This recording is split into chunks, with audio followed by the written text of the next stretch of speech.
સમય સંપત્તિ કરતાં પણ વધારે કિંમતી છે. આ કથામાં સાંભળીએ જીવનમાં કણ અને ક્ષણની કિંમત. સમય છે એ સંપત્તિ કરતાં પણ અધિક છે, કારણ કે ગુમાવેલી સંપત્તિ મેળવી શકાય, પરંતુ વીતેલો સમય પાછો મેળવી શકાતો નથી. લંડનની અંદર ક્વીન મેરી નામના રાણી થઈ ગયા. ક્વીન વિક્ટોરિયાના એન્સેસ્ટર હતા. તે સમયની અંદર એમને વિચાર આવ્યો કે મારે મારું ચિત્ર બનાવવું છે. તે વખતે કેમેરાની શોધ થઈ નહોતી, સ્માર્ટફોન તો હતા જ નહીં કે તરત ફોટો આપણે ક્લિક કરીને પાડી શકીએ. એટલે એમણે પોતાના જે સેવકો હતા, સિપાહીઓ, જે નોકર ચાકર હોય, એને કહ્યું કે go to the city and find out any good artist. કોઈ સારો ચિત્રકાર શોધી લાવો. આ લોકો બજારમાં ગયા, ઘણા ચિત્રકારોને મળ્યા, એક ચિત્રકારના બધા સેમ્પલ પિક્ચર્સ જોયા, પસંદ આવ્યા. એટલે એને લઈને પોતે મહેલમાં આવ્યા અને ક્વીન મેરીને કહ્યું કે this is one of the best artist. પહેલાં પણ ચિત્રો જોયા, રાણીએ ચિત્ર જોયા એટલે ગમ્યા, અને પછી કહ્યું કે સારું, આની પાસે આપણે ચિત્ર આપણું બનાવીએ. એટલે રાણીએ પેલા ચિત્રકારને કહ્યું કે you have to come tomorrow at 9 AM sharp. કાલે સવારે 9 વાગે શાર્પ આવી જજો. પેલો કે ઓકે. રોયલ ફેમિલીમાંથી આમંત્રણ છે, અને આ એક મોટું કાર્યને પ્રાપ્ત થાય છે, કોને ગર્વ ન હોય. એટલે પેલો ચિત્રકાર સવારના પોરમાં વહેલો ઉઠી ગયો, પરવારીને ઘરેથી નીકળ્યો. પણ એને વિચાર આવ્યો કે એક બજારમાં કામ હતું કે હું પતાવતો જોઉં, કારણ કે રાત્રે મોડું થઈ જાય. રાણી તો સિટિંગ આપે, એમ બેસશે ને પછી એને જોઈ જોઈને બનાવવાનું, કેટલી વાર લાગે. એટલે રાત્રે કદાચ મોડું થઈ, હું કામ પતાવતો જોઉં. તો એક કામ પતાવવા રહ્યા ને એમાં 5 મિનિટ મોડું થઈ ગયું. અને as soon as he enter the palace, રાણી એકદમ ગુસ્સે થઈને બેઠી હતી અને પેલાની સામે કરડી દ્રષ્ટિથી જોયું અને કીધું કે get out, I don't want you to do my picture. મારે તારી પાસે ચિત્ર બનાવવું જ નથી. પેલો કે રાણી સાહેબ માફ કરો, વાત એમ હતી. રાણી કહે કે I don't want to listen to you, મારે સાંભળો જ નહીં તને. પેલા એ કહ્યું કે ગીવ મી વન ચાન્સ, એક તો તક આપો. રાણીએ કહ્યું કે I don't value them who don't value time, get lost. જેને સમયની કિંમત નથી એવા માણસની મારે મને કોઈ કિંમત નથી, જતા રહો અહીંથી. એ જતા રહ્યા. બીજા ચિત્રકારને બોલાવીને રાણીએ પોતાનું ચિત્ર બનાવ્યું. પહેલા એ જો he was only 5 minutes late, પણ સમય ગુમાવ્યો તો એને પૈસા ન મળ્યા, રાણીનો રાજીપો ન મળ્યો, એને નામના ચાહના ન મળી. હી લોસ્ટ સો મેની થિંગ્સ. એટલે જે માણસ સમય ગુમાવે છે ને, ઘણું બધું ગુમાવે છે. એટલા માટે કહેવામાં આવ્યું કે time is more than money. આપણા ભારત દેશના મહાન ઋષિ એવા ચાણક્ય એટલા માટે જ એક બહુ સરસ ચાણક્ય નીતિમાં શ્લોક લખ્યો છે. આ શ્લોક સમજાઈ જાય ને તો ટાઈમની વેલ્યુ ખબર પડે.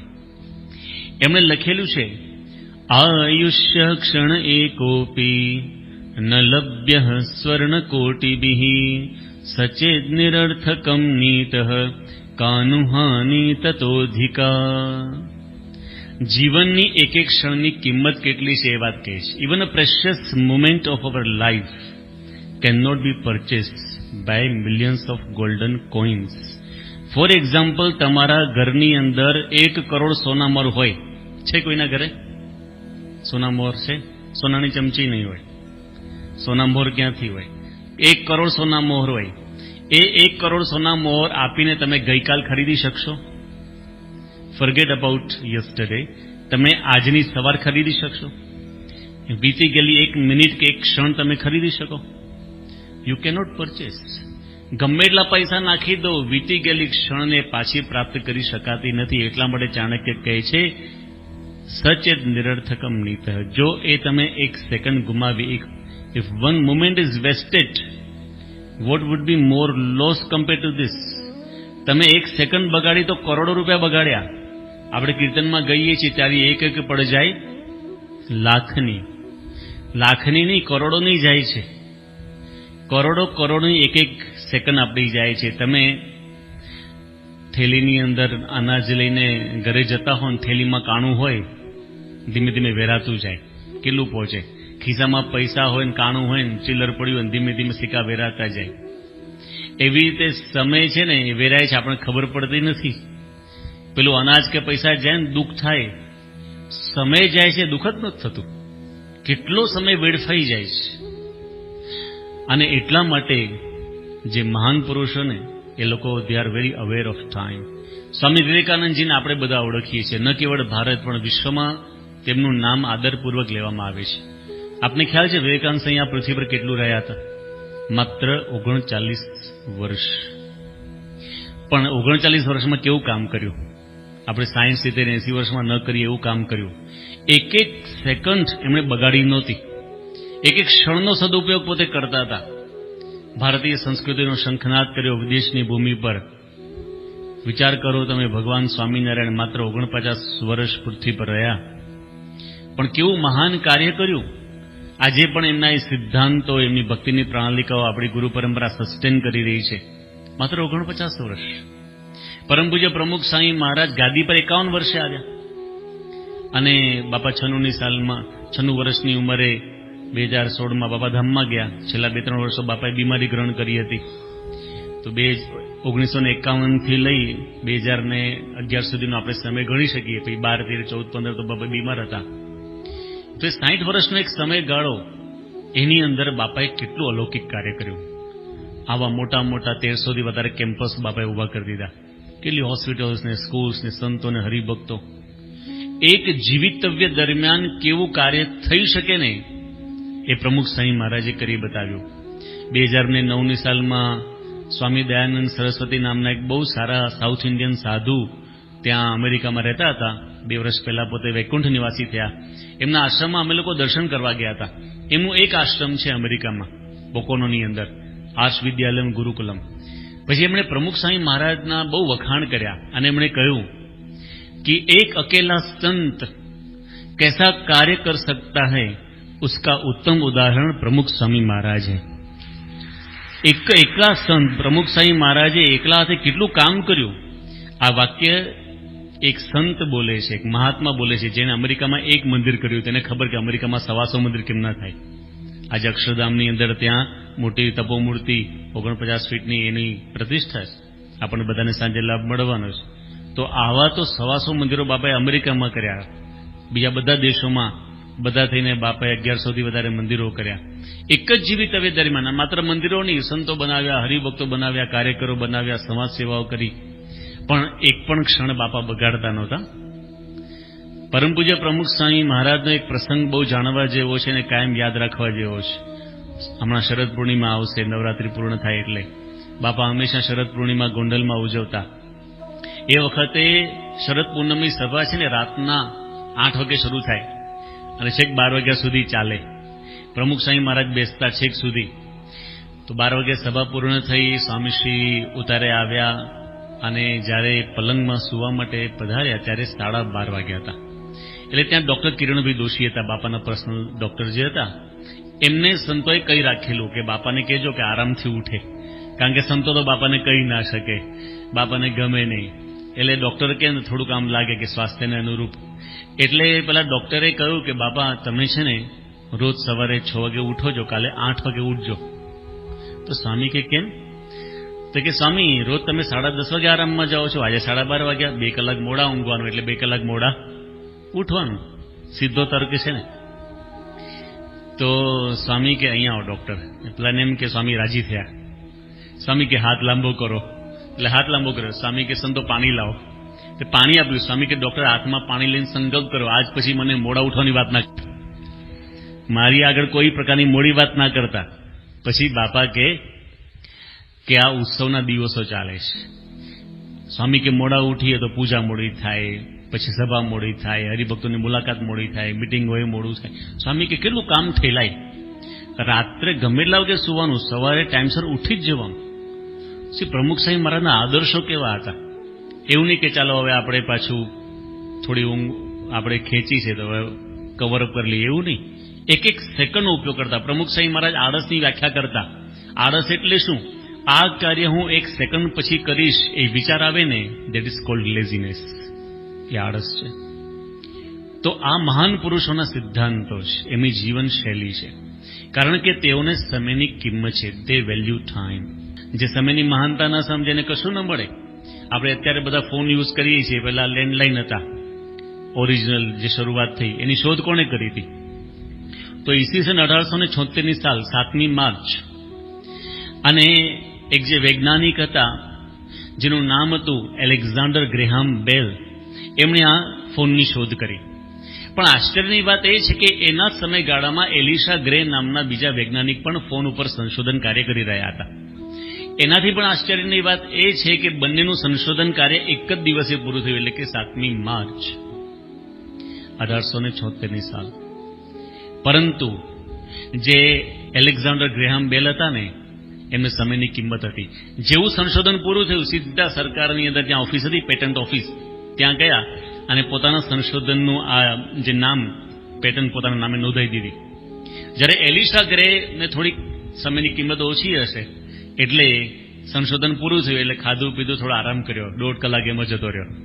અને 1.5 કલાક પછી પોતે પેટન્ટ ઓફિસમાં પહોંચ્યા અને કહ્યું કે મેં સંશોધન કર્યું છે. ત્યારે પેટન્ટ ઓફિસમાંથી કીધું, વી આર વેરી સોરી, આ સંશોધનનું નામ એ એલેક્ઝાન્ડર ગ્રેહામ બેલના નામે નોંધાઈ ચૂક્યું છે. આજે ટેલિફોનના સંશોધનનો શ્રેય એલેક્ઝાન્ડર ગ્રેહામ બેલને જાય છે. એલિશા ગ્રેને લોકો ભૂલી ગયા. આ તો આપણે પ્રસંગ યાદ કર્યો એટલે એનું નામ લીધું, બાકી લોકો યાદ જ નથી કરતા. Time is more than fame. એક નામના ચાહના કરતા પણ સમયની જે કિંમત છે ને એ વધારે છે. યોગીજી મહારાજ સરસ બોધકથા કહેતા કે એક રાજા હતા અને એણે જાહેરાત કરી કે હું નિર્વંશ છું, મારે કોઈ સંતાન નથી, એટલે રાજ્યનો કોઈ પણ યુવાન એ મારી રાજગાદીનો અધિકારી બની શકશે, પણ એક શરત એને પાડવાની. રાજ્યના એક ખૂણે બધા યુવાનોએ ભેગા થવાનું અને ત્યાંથી ચાલતા ચાલતા મારા રાજ સિંહાસન આગળ પહોંચવાનું. જે સમયસર આવી જશે, વહેલો આવી જશે અને રાજગાદી આપીશ. કેટલી ઇઝી ચેલેન્જ છે ને. પરંતુ શરત એ હતી કે ત્યાંથી તમે નીકળો તો વચ્ચે આખી નગરી બનાવી હતી, અને નગરીની અંદર આજની ભાષામાં કહીએ તો મુંબઈમાં છે ને એસએલ વર્લ્ડ, કે અમેરિકામાં છે ડિઝની વર્લ્ડ, એની અંદર બધી રાઇડ્સ હોય, ખાવા પીવાનું હોય, શોઝ હોય, અને એવરીથિંગ વોઝ ફોર ફ્રી, બધું જ મફતમાં. એટલે બધા યુવાનો ત્યાંથી નીકળ્યા તો ખરા, પણ થયું ચાલો પહોંચી જઈશું, કંઈક આઈસ્ક્રીમ ખાતા જઈએ કે ચકડોલમાં બેસી લઈએ, પહોંચવાનું જ છે ને નિયત સમય. પણ એક યુવાન હતો ને, ક્યાંય લેવાયો નહીં, કશું જોયું જ નહીં, સીધો ચાલવા જ માંડ્યો. સૌથી પહેલા એ પહોંચી ગયો, એ રાજા બન્યો. એને પૂછવામાં આવ્યું કે તમે કેમ વચ્ચે ક્યાંય સમય ન બગાડ્યો? ત્યારે પેલા એ કીધું કે રાજા બન્યા પછી આ બધું મારું જ છે ને, હું એકવાર રાજા બનું પછી આ છે કોનું? મારું જ છે. જો time is more than power, એને સમય ન બગાડ્યો તેને સત્તાની પ્રાપ્તિ થઈ. એટલા માટે એક બહુ જ સરસ કોટેશન છે જે આપણે આખી જિંદગી યાદ રાખવા જેવું છે. એ કોટેશનમાં એમ કહે છે કે you always know how much money or knowledge you have, you always know how many friends and relatives you have, but you never know how much time you have. તમારી પાસે કેટલા પૈસા છે તમને ખબર હશે, ઘરમાં કેટલા, તિજોરીમાં કેટલા છે, બેંકમાં કેટલા છે. તમારી પાસે કેટલું નોલેજ છે, ડિગ્રી શું છે એ તમને ખબર હશે. તમારા મિત્રો કેટલા, તમારા સંબંધીઓ કેટલા તમને ખબર હશે, પણ તમારી પાસે સમય કેટલો છે કોને ખબર છે? Show me one person in this world who can ટેલ કે મારી પાસે આટલો સમય તો છે જ. નોબડી કેન ટેલ. કેટલો સમય છે ને કોઈને ખબર નથી. કાલે સવારે શું થશે કોને ખબર છે? તો ઓછા સમયની અંદર આપણે કેટલું મોટું કામ કરવાનું છે. એક ભાઈ હતા, એનો બર્થડે હતો, બધા એને વિશ કરતા હતા. પેલો રડતો હતો કે કેમ રડે છે, કે આજે મારા જીવનનું 1 વર્ષ ઓછું થયું. ખરેખર બર્થડે છે કે ડેથ ડે છે? આપણે મૃત્યુને 1 વર્ષ નજીક ગયા, 1 વર્ષ પૂરું થયું, તો કે રડે છે શું કામ? પણ તો કે આટલા વર્ષોમાં જે કામ નથી થયું હવે થોડાક વર્ષમાં મારે કરવાનું, કારણ કે આવતું જન્મદિવસ થશે કે નહીં તો ખબર જ નથી. જે કામ અત્યાર સુધી નથી થયું 1 જ વર્ષમાં પૂરું કરવાનું, કેવી રીતે થાય? See you have to value the time. તો આ 3 વાત આપણે હંમેશા સમજવું જોઈએ. Time is more than money, time is more than fame, time is more than power. અને એટલા માટે આપણા જીવનની અંદર હંમેશા સમયની કિંમત હોવી જોઈએ. હવે સમયની કિંમત આપણે જ્યારે સમજીએ એટલે ઓટોમેટિકલી આપણો સમય છે ને વેડફાતો બંધ થઈ જાય. આપણો સમય બગડે છે એનું કારણ શું છે? સમયની કિંમત નથી. કેટલો બધો સમય બગડતો જ જાય, ખબર જ ના પડે. જેને વેલ્યુ ના હોય સમય બગાડે જ છે. અત્યારે આપણે કોકની ઉંમર 20 વર્ષ હશે, કોકની 30, કોકની 40, કોકની 50. ક્યાં ગયા દિવસો ખબર પડે છે? કેટલા દિવસો જતા રહ્યા. યુઝફુલ એક્ટિવિટીઝમાં ઘણા સમય ઘણો સમય જતો રહે. જે ભાગવતમાં લખ્યું વૃથા વાદ, વૃથા ગતિ, વૃથા સ્મરણ, એની અંદર માણસનો વૃથા સમય જાય છે. એક કવિએ બહુ બે સરસ પંક્તિઓ લખી છે. પહેલી પંક્તિમાં લખે છે કે વયા જાય દિવસો ને રાત પછી મહિનાઓ, મહિનાઓના વર્ષોને વાર નથી લાગતી. બાળક મટીને થાય યુવાન રંગીલો ને યુવાની તો આંખના મીચામણે ભાગતી. જાય જ્યારે યુવાનીને આવે વૃદ્ધપણું, જ્યારે જિંદગી નિશાસા નાખી ભક્તિમાં જાગતી. પણ દેહનું સાજ લૂંટી કાળરૂપ બાજ પછી ક્યાંથી થાય કાજ માથે નોબત આ વાગતી. વયા જાય દિવસો ને રાત પછી મહિનાઓ, મહિનાઓના વર્ષોને વાર નથી લાગતી. જ્યારે વાર લાગે સમય જતો રહે, બાલ્યાવસ્થા ગઈ, યુવાવસ્થા ગઈ, વૃદ્ધાવસ્થા આવી ગઈ, ખબર જ નથી પડતી. ટાઈમ ફ્લાઇઝ એવી કહેવત છે. Time doesn't run, time flies and we cannot fly, V cannot catch it. સમય ઉડી જાય છે, આપણાથી પકડાતો જ નથી, કારણ કે આપણે ઉડી શકતા નથી. તો વયા જાય દિવસો રાત પછી મહિનાઓ, મહિનાઓના વર્ષોને વાર નથી લાગતી. બાળક મટીને થાય યુવાન રંગીલો, યુવાની તો આંખના મીચામણે ભાગતી, ખબર જ ન પડે. તો ક્યાં જાય છે સમય? તો બીજી પંક્તિમાં લખે છે સમય ક્યાં બરબાદ થાય છે આપણો. We have to introspect. ક્યાં ક્યાં સમય આપણો બગડે છે. કુથલીને કામનીમાં, તૃષ્ણાધામ ચામનીમાં, જારી કરી જામનીમાં, ખૂબ બેઠો ખોઈને, જમવા જમાડવામાં, બીજાનું બગાડવામાં, એકે પૈસો આપવામાં આવ્યો નહીં કોઈને. જાય જાય જીવતર તારું જોને, જેવી રીતે જળ વહી જાય સાથે જંતુઓ બી જાય જાય. ખાય ખાય ખલકને ખોતરી ખજીત કાળ, તારા નખ ખાય નેણ ખાય શિરની ખાય ખાય. કુથલીને કામનીમાં, તૃષ્ણાધામ ચામનીમાં, જારી કરી જામનીમાં, ખૂબ બેઠો ખોઈને. માણસ કેટલું બધું ગુમાવે છે કુથલીમાં. કુથલી એટલે નિંદા. થોડાક માણસો ભેગા થાય ગામના ચોરે, શું કરતા હોય? કોકની નિંદા જ કરતા હોય. પાનના ગલે ઉભા શું કરે? કોકની નિંદા કરે. ઘણી વાર આપણે સભામાં બેઠા હોઈએ, ભાઈ સભા પૂરી થઈ, બહાર ઉભા, કોકની પછી નિંદા થઈ છે. નિંદા કરવામાં માણસ બહુ સમય બગાડે છે. અને પાછું આપણા ગુજરાતીઓની ટેવ કેવી ખબર છે? આમ તો માણસ માત્રની ટેવ છે. 1 કલાક સુધી કોકની નિંદા કરે, પછી કે જવા દે ને, આપણે શું. સત્સંગ દીક્ષાની અંદર પરમ પૂજ્ય મહંત સ્વામી મહારાજે આપણને સમયની કિંમત બતાવી, ક્યાં સમય બગાડવો નહીં એની વાત કરી. શ્લોક નંબર 123, 125, 210 અને 215. મહંત સ્વામી મહારાજે આ 4 શ્લોકની અંદર આપણને વાત કરી. 123મો શ્લોક, નેયો ન વ્યર્થતામ કાલ સત્સંગમ ભજનમ વિના આલસ્યમ ચ પ્રમાદાદિ પરિત્યાજમી સર્વદા. વ્યર્થ સમય બગાડવો નહીં. સત્સંગ કરો, ભક્તિ કરો, અને આળસ અને પ્રમાદનો ત્યાગ કરો. આળસ નહીં, ઘણા લોકો બેઠા હોય, કશું વિચાર જ ના કરે, બસ બેઠા જ હોય, આળસુ થઈને બેઠા હોય, લેઝીનેસ. અને પ્રમાદાદી, પ્રમાદ એટલે શું છે? પ્રમાદ એટલે નિગ્લિજન્સ. મહારાજે સારંગપુરના 14મા વચનામૃતની અંદર એની વ્યાખ્યા કરી છે. મહારાજ કે પ્રમાદી માણસ હોય ને તો એક પ્રકારનો મોહ છે. એટલે પ્રમાદી માણસ હોય ને એક્ટિવ હોય, એ આળસુ ન હોય, એક્ટિવ હોય, પણ યુઝલેસ એક્ટિવિટીમાં એક્ટિવ હોય, જેનાથી કંઈ ઉપયોગ જ ના આવે, એનો કંઈ એની ફળ જ ન મળે. ટીવી સિરિયલ જોતો હોય, જાતની મૂવીઝ જોતો હોય, એમાં જ સમય બગાડે રાખે, એ પ્રમાદ. તો મહંત સ્વામી મહારાજે આપણે 123મા શ્લોકમાં આ વાત કરી. પછી 125માં બાપાએ બહુ સરસ વાત કરી. સેવયા કથયા સ્મૃત્યા ધ્યાનેન પઠનાદિભિ સુફલમ સમયમ કુર્યાત ભગવત કીર્તનાદિભિ. કે આપણે સમયને સુફળ કરવો, નિષ્ફળ નહીં.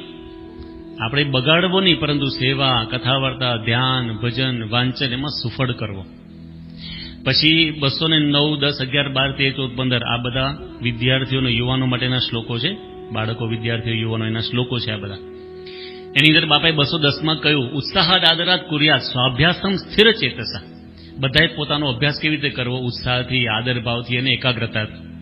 પછી બાપાએ લખ્યું, વ્યર્થતામ ન નયેત કાલમ. વિદ્યાર્થી વ્યર્થ કર્મ શું? Don't waste your time in wasteful activities, but invest your time in useful activities. સમય ખોટી પ્રવૃત્તિમાં બગાડવો નહીં, પણ સારી પ્રવૃત્તિમાં ઇન્વેસ્ટ કરવો. ત્યારબાદ બાપાએ 215માં શું લખ્યું? નિયતોદ્યમ કર્તવ્ય નાલસ્યમ આપનુયાત ક્વચિત. જે તમારું કર્તવ્ય છે ને એ નિભાવવામાં આળસ નહીં કરવાની. તમે વિદ્યાર્થી ખાલી નથી, તમે ઘરમાં પુત્ર પણ છો, લગ્ન થયા તો તમે કોકના પતિ છો, તમે સમાજના એક નાગરિક છો. તમે તમારા ઉપર ખાલી ઘરની જવાબદારી નથી, સમાજની, દેશની જવાબદારી છે. તમારું કર્તવ્ય શું છે? નિયતોદ્યમ કર્તવ્ય નાલસ્યમ આપનુયાત ક્વચિત. આળસ કરવી નહીં. શ્રદ્ધામ પ્રીતિમ હરો કુર્યાત પૂજામ સત્સંગમ અનવહમ. સાથે સાથે સેવા, ભક્તિ, શ્રદ્ધા આ પણ કરવાનું, બેલેન્સ. તમારા પોતાના ઘરના કર્તવ્યો અને સત્સંગ. તો બાપાએ વારંવાર આપણને સમય સમયે સત્સંગ દીક્ષાની અંદર આ સમયની કિંમત સમજાવી છે. આપણા જીતુભાઈ નામના હરિભક્ત છે. આપણે ઘણીવાર છે ને પ્રમુખ સ્વામી મહારાજ, મહંત સ્વામી મહારાજના પ્રસંગ સાંભળી ત્યારે શું થાય? એ તો મહાન પુરુષો છે, કરે ને. સ્વામી વિવેકાનંદજી તો કરે, અબ્દુલ કલામ તો કરે, આપણે તો સામાન્ય છીએ. અરે સામાન્ય લોકો પણ કરી બતાવે છે. આપણે જીતુભાઈ હરિભક્ત છે ગાંધીનગરમાં, રોજ 3 કલાક કથા સાંભળે છે, 2 કલાક વાંચન કરે છે, રોજ સહજાનંદ નામાવલીનો મુખપાઠ પોતે બોલી જાય છે, બધા વચનામૃતના કોટે જે મથાળા બોલી જાય છે, રોજ પરાસભામાં સંતો જોડે જાય, કાં તો ઓનલાઈન, અત્યારે ઓનલાઈન પોતે લાભ લે, કાં તો સંતો જોડે પરાસભામાં જાય છે. સમય ક્યાંથી કાઢે છે? રિટાયર નથી, મોટી બેરિંગ કંપનીમાં સારી પોસ્ટ ઉપર જોબ કરે છે, પણ આયોજન કર્યું છે કે સવારે વહેલા ઉઠી નાહી ધોઈ પૂજાપાઠ કરી વચન સ્વામીની વાતો જીવનચરિત્રો વાંચી જ લેવાના, પછી 9 વાગે જોબ પર જાય. જોબ ઉપર બપોરે ટાઈમ મળે લંચ બ્રેક, તો લંચ બ્રેક 1/4 કલાકનું હોય, તો 1/4 કલાક થોડી જમવાનું હોય, 15 મિનિટમાં લંચ લઈ લેવાનું, અડધો કલાક વાંચવાનું, વાતો નહીં કરવાની, ટાઈમ નહીં બગાડવાનો. સાંજે ઘરે આવે તો નાહી ધોઈને આરતી થાળ બધું કરે, ઘર સભા કરે, પરાસભામાં જાય, રાત્રે સૂતા પહેલા કલાક વાંચવાનું. તો સમય ક્યાંથી મળે આટલો બધો? ટીવીમાં ટાઈમ નથી બગાડતા, મોબાઈલમાં ખોટો ટાઈમ નથી બગાડતા, છાપામાં ખોટો ટાઈમ નથી બગાડતા. તમે ખોટો ટાઈમ બચાવો ને તો એ બહુ મળે ટાઈમ. તો સમયનું આયોજન, ટાઈમ ટેબલ. બીજી વાત કે જીવનમાં કંઈ બિગ ગોલ આપણે નક્કી કરવાનો, ટાર્ગેટ બનાવવાનો. Make a big goal with clear vision કે મારે આટલું અચીવ તો કરવું જ છે જીવનમાં. તો તમારા બધા ગોલ્સ પ્રમાણે છે ને ટાઈમ સેટ થઈ જ જશે. પણ આપણે કોઈ મોટો ગોલ હોય નહીં, કોઈ મોટો ધ્યેય હોય નહીં કે આ પ્રાપ્ત કરવું છે, આટલા ટાઈમમાં પતાવી જ દેવું છે, એવું નથી હોતું ને, એટલે આપણો સમય બગડી જાય છે. તમારામાંથી સત્સંગ દીક્ષાનો મુખપાઠ કેટલાય કર્યો? હાથ ઊંચો કરો છો જેણે મુખપાઠ કર્યો હોય, ઘણા છે. સત્સંગ દીક્ષાનો મુખ જેણે કર્યો હશે તમને અનુભવ હશે કે તમે જ્યારે મુખપાઠ કરો ને તો તમને ખબર પડે કે સમય બહુ મળે છે અને આપણો સમય બીજે બધે ખોટી જગ્યાએ બગડતો હતો, આપણે બચ્યો. તો તમે જ્યારે મુખપાઠની ટેવ પાડો ત્યારે પણ તમને ખબર પડે કે મારો સમય ક્યાં ક્યાં બગડે છે. એટલે હંમેશા મોટો ગોલ સેટ કરીએ, સારી આદતો પાડીએ, સાથે સાથે આપણે ટાઈમ ટેબલ બનાવીએ, અને સૌથી મહત્વની વાત એ છે સમયની કિંમત આપણે સમજીએ. એક જ પ્રસંગ, તમને આખું પ્રવચન યાદ ન રહે તો વાંધો નહીં, એક પ્રસંગ કાયમ યાદ રાખજો. રતન ટાટાના ફાધર JRD ટાટા, એના એક મિત્ર હતા, બહુ ધનાઢ્ય પણ, અને એમને છે ને એક સ્વભાવ હતો, પેન ભૂલી જાય નહીં. ઘણી વખત આપણે ચશ્માનું કવર ભૂલી જઈએ, મોબાઈલ ભૂલી જઈએ, ઘણા લોકો ચાવી ભૂલી જાય, બધું ભૂલી જાય, એમ ફર્ગેટિંગ નેચર હોય. આનો સ્વભાવ કેવો? પેન ભૂલી જાય. હવે મોટા માણસ હોય, બધી ફાઇલમાં સહી કરવાની આ તે, પેન મૂકીને આવે. એટલે એણે શું કર્યું પછી કે પોતાના ઓફિસના ડ્રોવરની અંદર છે ને 15-20 પેન મૂકી રાખી, સાદી પેન, ₹5 ₹6 વાળી સાદી પેન. ઘરની અંદર આવી દે 30-40 પેન મૂકી રાખી, ખોવાઈ જાય તો ગઈ, કાંઈ વાંધો નહીં. JRD ટાટાએ આ જોયું અને પૂછ્યું કે મિત્ર તું આટલી બધી પેન કેમ રાખે છે? એટલે પેલા એને ખાલસ ભાવે કીધું કે જો મારે છે ને ભૂલી જવાનો સ્વભાવ છે, એટલે હું પેન ભૂલી જ જઉં છું. એટલે મોંઘી પેન રાખું અને ખોવાઈ જાય દુઃખ થાય. આ ₹500 10 રૂપિયાની પેન ખોવાઈ જાય તો દુઃખે ના થાય. એટલે JRD ટાટા હતા ને, એમણે કહ્યું કે તારે આ પેન ભૂલવાનો સ્વભાવ છોડવો છે કાયમ માટે? તે હા. તો કે મોંઘામાં મોંઘી પેન લઈ આવે જા. પેલો કે રહેવા દો ને, પૈસા બગડશે. કે ના ના, મોંઘામાં મોંઘી પેન લઈ આવે. અને પેલો લઈ આવ્યો, કેવી પેન ખબર છે? 24 કેરેટ સોનાની પેન, સોનાનું કવર અને અંદર જેલવાળી સરસ રિફિલ, પણ આખું સોનાનું, ઉપર રિયલ ડાયમંડ જડેલા, આવી પેન લઈ આવ્યા. 6 મહિના પછી JRD ટાટા મળ્યા અને કીધું પેલી પેન ખોવાઈ ગઈ? કે ના, ખોવાતી હતી, આ રહી કે ખોવાઈ પેન. ત્યારે JRD ટાટા કે if you value the things you won't be careless, and if you are careless that means you don't value the things. એવી રીતે તમે જો કેરલેસ હશો, સમય બગાડશો, એનો મતલબ કે તમને સમયની કિંમત નથી. અને જો તમે કેરલેસ નહીં હો, તમે કેરફુલ હશો, તો તમે સમય બગાડશો જ નહીં. અને તમે સમયની કિંમત કરશો તો સમય તમારી કિંમત કરશે.